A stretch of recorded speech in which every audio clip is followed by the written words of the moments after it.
I had an epiphany moment at a camp in Kentucky with a girl who was became more incorrigible each week of camp.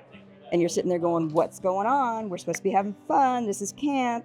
Couldn't figure out what was going on. And I had her in a timeout walk with the horses, and she asked if she could go up and talk to her favorite horse.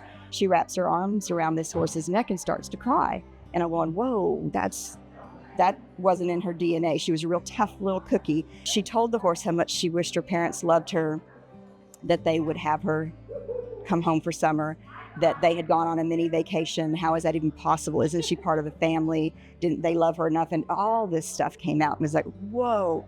And so I went back to the camp director and I said, this girl needs to go home. This was back before cell phones, so there was no pictures to be had. But the little girl is turned around in the back seat of that car, beaming and waving at me and mouthing, thank you. And I captioned it in my head as the happiest kid to ever get sent home from camp. And this was between my freshman and sophomore year of college. And so it was like, dang, maybe I can do something with horses that would give me a future with them. Nobody knew anything about it, so no one was willing to support me much. However, I did find PATH, and PATH, at that time it was NARA, the North American Riding for the Handicapped Association, and they were doing therapeutic riding.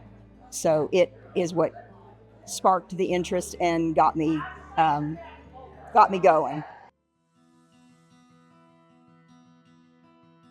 As you'll notice in the grooming and with our lessons, we groom half of the lesson and then ride half of the lesson because they have equal value. Seeing a horse and being with the horse eye to eye, heart to heart is actually a lot more impactful than riding. And what these students are doing, it's sequencing and it's using each brush in a different way. It's care providing. And there's been things that happen that you don't even realize how impactful they are. One example was a boy who was rather involved and had him in class and everything. And as I was handing him back to his mom, she goes, oh, I'm so excited. I saw him do something I'd never seen before. He bent down and picked up a brush out of his brush bucket without holding on to anything.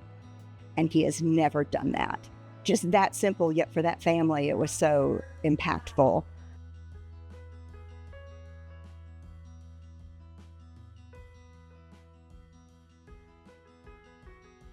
Yeah, and that's when people say, oh, it's so hard to let go. And I'm going, no, it's not, because this is what I get to enjoy now. I don't have to, I'm not worried about all the stuff to make it run. I just get to see the benefit of it, and it's beautiful.